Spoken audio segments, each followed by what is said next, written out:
Hey everyone, what's going on? So we're back with 10 more stages, 10 of them. And good news is basically all of these are actually easy compared to the first 10. With the exception of I guess one, maybe two, but we'll talk about them as we get to them. Starting off with Zubat, this is an incredibly easy stage. Basically going into this, this is a 3 Pokemon stage, right? Yeah, I'm pretty sure this is a 3 Pokemon stage. Basically going into it itemless. I guess I could tell you that a +5 moves is a guarantee, but you're not going to need it. Going in with the Psychic team. Yeah, a lot of fun with this one. I have the Silvally and the Unknown and Mega Mewtwo Y. Definitely enough. This one has little HP, so it is an easy stage. So that's some good news after the shiny Yveltal torture that we had, basically. Starting it off with easy stages like Zubat, so that's always nice. They probably made most of these easy just because they knew you would be frustrated with Shiny Yveltal. Rightfully so, so that is some good news. So, yeah, able to take on Zubat with just a couple moves. So, yeah, pretty cool, pretty cool. Yeah, I mean, you're not going to be able to need to catch it. It may even be easier than the original Zubat. Who knows? That's how easy it is. So yeah, that is Zubat. And now we are moving on to Palpitoad, which is another easy one. I did go in with the +5. I'm not sure if I needed it in this attempt, but you definitely don't need it in order to beat the stage. You could beat it without that +5. I guess it depends. I may have not needed it. We'll see. But yeah, the regular Deontay is the way to go, the Mega one. Because of all the ice. That makes the stage. That's what makes the stage easy, basically. I mean, if you don't have that, I guess it could be a little bit tough. I would understand why it would be tough, but I did leave one of the spots blank, which does yield a Pidgey for us, which is pretty cool. That helps with the Pikachu shot out, so that definitely helped us out. Yeah, I don't think I needed the +5 on this one. He does disrupt with a bunch of ice. Again, good for the regular Deontay. Another Ice Eater, I guess, would be the shiny Tyrantrum, I guess you could go with. But I always go with Deontay, even if it's not very effective, just because of how fast. I mean, it Mega Evolves basically in one turn. So definitely, if you have that fully invested Deontay, that is definitely the way to go on the stage, in my opinion. Yeah, we didn't need that +5, so able to beat Palpitoad. And yeah. I mean, you don't need the Alola-Cat Pikachu either, but yeah, just an easy stage all around with that regular Deontay. So, cool. I mean, you can farm it. Not sure why you would want to farm Palpitoad, but you can go ahead and do that if you want to. And moving on, Tyrantrum. I actually expected this one to be tough. I don't think it was actually that bad. Yeah, it wasn't bad because we just beat it with a +5 moves. So, hopefully you guys have Mega Steelix, and if you do, shouldn't be a bad stage for you. He does have a bunch of blocks, so I have the Popplio and Meganium, which definitely help out. Yeah, so this is not a bad one. There are blocks falling down in the Skyfall. But, yeah, I felt like even though we had, I think I came close on this one. I was actually, if I didn't beat it this attempt, I would have probably used that Mega Start. But, yeah, we do have Mega Steelix fully sped up. If you don't have it fully sped up, you're going to definitely need that Mega Start. But yeah, we're able to do it. We do have the Buzzwole, which I think helped out a little bit. Yeah, there you go. Buzzwole helping out. Meganium and Popplio. If you have this team, you could farm this one itemless. And Tyrantrum does get Block Shot now. So one that you probably will want to go ahead and farm. Depending on the drop rate, I don't know what it is. But, you know, if it's decent, you might want to go ahead and farm that. But yeah, +5 moves enough for the S rank. I think it was a little bit tight, but it might still be tough even with this team. I would understand using a Mega Start even if you have a fully sped up Steelix, but yeah, we're able to just get out the win basically. I think this was the last move or something. I'm not entirely sure on that, but we are able to S rank it with just a +5, so that is really cool. Yeah, Popplio and Meganium really helping out in these new main stages. Hopefully you guys have them. Most of you guys have them. Yeah, if you do, you should be able to beat that stage. So, or S rank it at least. So we do beat Tyrantrum. And moving on, we do have Treecko. This is another easy one. I think I basically just optimized it. I mean, he does have a bunch of things on the field you could shot out. So that's why I have 2 shot out uses. Well, he doesn't have them on the field, but I think he disrupts with it. Pretty sure that's what it was. Yeah. Bunch of Treecko and Winking Treecko, so definitely a good way to go if you have the Vanillix and Noivern, basically. And Beedrill always a good way to go, just because it is super effective and it Mega Evolves in one turn. I love using Beedrill, so yeah, this one has very little HP. Another easy one. So far, we've had nothing but easy Pokemon in these new batches. So, really excited to have that, or to have them be easy at least. So yeah, we do go ahead and beat Treecko. I think you could farm that for, what does it have? I think it skill swaps into, I don't remember, but I don't know. I don't know if we want to farm Treecko, but anyway, that is Treecko for you. So we do S-rank Treecko easily. So that is pretty cool. And moving on, Onix. I remember the original Onix being difficult way back when, but this one was actually easy. Again, we're going in with the Meganium and the Popplio. So yeah, we do have the Mega Glade basically just for fun. Kyogre is excellent in this stage just because it has Rock Shot and there's a bunch of rocks on the field. I believe he disrupts with rocks. So definitely want to go ahead and, if you have that, use this team. And yeah, I don't even think I needed that Mega. We just use a Glade basically just for fun. And yeah, I guess he's a little bit bulky, but with all the he does disrupt with, yeah, that's right, rocks and blocks. That's why I have the Popplio and Meganium. So yeah, definitely a solid team if you have this team, and it basically covers all of its disruptions because you have the rocks that are covered by Kyogre and the blocks that are covered by Popplio and Meganium. So, and I guess the Glade is there just to give it some of the disruptions when I guess Meganium and Popplio can't do it. But yeah, Onix, not a bad stage, Another basic, I don't know if I want to say super easy. I could understand, especially if you don't have this team, you're probably going to need more items. But yeah, I felt like it was a pretty nice stage, especially compared to some of the earlier ones. Like for some reason, Chansey and Blissey were tough. But yeah, Onix not super tough. So yeah, this is Onix.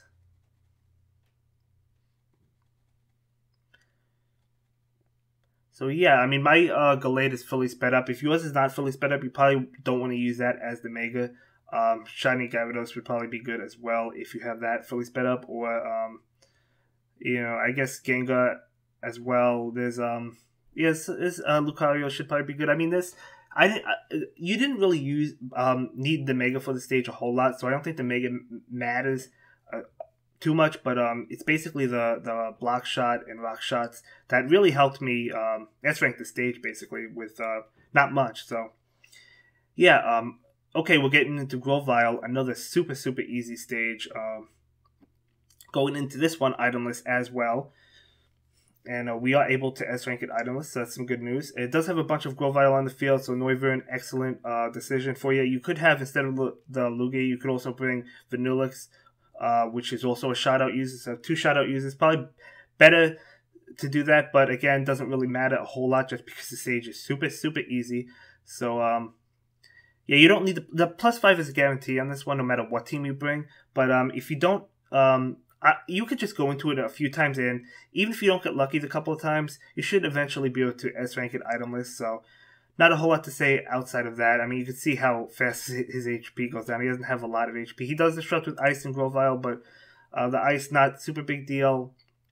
If you're really having trouble with it, I guess a Mega Deontay would probably be good. That probably would be technically better than Beedrill, but we're able to S-rank Grovyle just fine, so that is cool. Yeah, so that is Grovyle.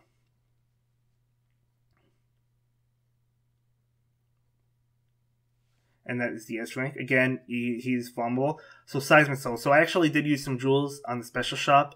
So to able to get max coins, basically, I farmed Meowth a lot. So yeah, Seismitoad is actually probably the most difficult in this new batch, and rightfully so. So if you guys were hoping on farming it, think again or think twice, because you're not really going to be able to farm this one. And yeah, I don't even know the drop rate, but it is what it is. Don't farm it. If you want a fully maxed out Lestage effort Seismitoad, just cookie it at some point, because this is a tough one. And unless if you're able to beat it, maybe you could beat it itemless. I don't know how consistent it is, but either way, we are able to S-rank it going all items besides the complexity. We do have the Meganium, super effective block shot. Silvally was really the key in the stage, in my opinion. You don't need the Rowlet, but the Silvally helped out a lot. Typeless combo really coming through.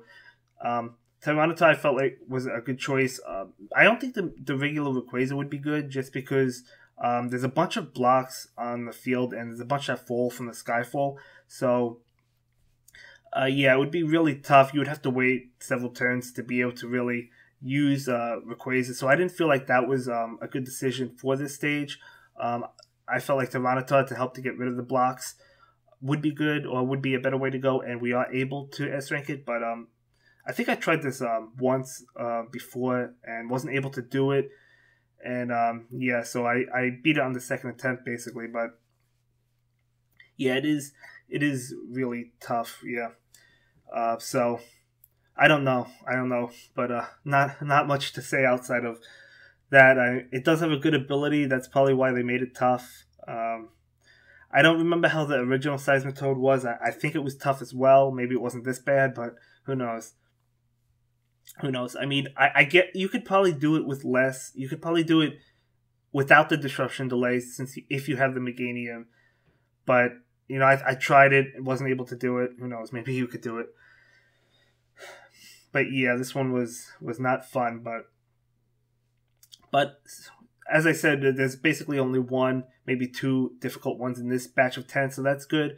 This was the one that I was talking about, the tough one. But the next one being Empoleon, but I still didn't think that was as bad as this one. But yeah, Empoleon is, I guess, the boss of this set of 10, or the mini boss, whatever you want to call it. But yeah, there's a lot of HP on this Seismitoad as well. Over 30,000, over 35,000. So yeah, a lot of HP going on in Seismitoad. But it does make sense though, just because it does have a good ability. And it is a fully evolved Pokemon, so it makes sense to be tough. So anyway, it is what it is. That is Seismitoad, so good luck with that one. Good news is it doesn't require complexity, though. But at the same time, I would understand you using the complexity. But anyway, moving on, we do have Castform. What is this, a snow form, ice form? I don't remember what it's called. But we do have Castform going in with super effective team and Mega Beedrill. Now this one, like the other Castform, is a puzzle stage. So basically just follow what I did and you should be good to go. Clear the puzzle. You will need the +5. You're not going to be able to S-rank this without the +5. If you're just going for the capture or just to beat it, you definitely don't need to use the +5. In fact, I would recommend not using it in that case. But yeah, other than that, the +5 is mandatory in order to S-rank it. Yeah, I do have the Hitmonlee for Shoutout. He does disrupt with Castform and Winking Castform. So Shoutout, excellent decision with Hitmonlee. I do have Buzzwole, of course, and Meloetta. Yeah, you can bring Machamp if you don't have Meloetta or Buzzwole even. But yeah, this one wasn't bad. I felt like it was basically the same as the Sunny Castform. It was the same difficulty level. For the most part, easy. Which is nice because the puzzles are annoying in itself since you need the +5. So you don't want to use the +5 and not beat it, I guess. So yeah, I felt like it was an easy one. Not a whole lot of HP, so you should be able to. You shouldn't have much difficulty on that one. But yeah, this is Castform, and like the other Castform, it does have a low catch. We only have a 13%, unfortunately. But we are able to get lucky and secure the catch on this Castform. So that is the Ice Castform. It is Snowy form, and it does have Chill, low attack power. Chill isn't even that great. You know, maybe it's mediocre, but not that great yet. And moving on from Castform, we do have another repeat, which is Golbat. And Golbat is actually easy, so that's some bit of good news. Easy before the boss stage, basically. I am going in with the Psychic team. I do have Victini. Victini is useless just because Last Ditch Effort. You're not going to be able to get Last Ditch Effort off if you're going for the S rank. It's good if you just want to beat it, I guess. But if you're just going for the S rank, it's not going to help you out. But I do have it just because whatever. And yeah, not a whole lot to say because the stage is. I felt like it was super easy with this team. I do have Deoxys attack. It does have Psychic combo. I did not skill swap it. It does get a new skill, but I didn't feel like it was worth skill swapping. I felt like Psychic combo is decent as it is. So yeah, he does disrupt basically with rocks, but not too bad. Not too bad. With the +5, you do get a bunch of moves available, so I felt like it was enough to be able to beat it. I'm sure this one is possible itemless. You don't need that +5, but I needed it for this attempt, and it's only a +5, so yeah, not too bad, not too bad. Not a whole lot of HP on Golbat, which is some good news. And yeah, we are able to beat Golbat and S-rank it. And you can farm it. Yeah, I'm pretty sure Golbat's not good unless it got updated in the new skill swappers, which I don't think it did. So yeah, Golbat not a good one, but you can farm it if you want to, I guess. And yeah, now moving on to the final stage of this last batch of 10, stage 660 stages. And yeah, Empoleon, I actually didn't think Empoleon was tough with the full items minus the complexity. I thought it was easy, but I guess I could without the full items. Basically, it would probably be tough. So yeah, I felt like the Mega Rayquaza was the way to go on this stage, just because you started with an open board. He does have some Empoleon on the field, which is fine because you do have the Shadow, or if you have the Shadow Pikachu. So yeah, not gonna matter. I do have Grovyle for typeless combo. So yeah, you basically have an open field to work with, which is really nice. That's why I felt like Mega Rayquaza's time to shine is in the stage. I'm sure Tyrantrum would work just fine in this one, but yeah, I felt like Mega Rayquaza was the way to go in this attempt. And yeah, it doesn't have a lot of HP. Seismitoad actually has more, and Seismitoad isn't the boss. So which is kind of interesting in a way. But yeah, not too bad, not too bad. Yeah, not a whole lot to say outside of that. It is cool to finally get Empoleon. I wonder if we'll get into Torterra. I don't know if that's in the next set of 10 or not. Maybe not. Who knows? But yeah, there will be one more batch of 10 after this. I hopefully will have that video out. I want to say tonight, but maybe tomorrow. Hopefully, I will have it soon. And then the expert stage. So really cool, really cool. Yeah, I wasn't sure how difficult this stage was going to be, but luckily for me, it was not tough. But because I didn't want to do multiple full item attempts, basically. I mean, I didn't use the complexity, but all but the complexity, yeah. So able to beat Empoleon stage 660 with those items, and yeah, so that is Empoleon, and he actually has a new ability, and we'll take a look at that in just a moment. But yeah, he actually has a good catch rate. So it starts out at 8% base, but look at that. We did use the +5 with that, and it got up to 50%. So he does have, yeah, a good catch, 50%. So, you know, able to catch it in the Pokeball. It's probably almost a guarantee with a Great Ball. So, yeah, he has an ability called Up, Up, Up, believe it or not. Deals more damage the more times it's triggered in a row. So, who knows? Yeah, that's going to be it for this video, guys. Thanks a lot for watching. Bye.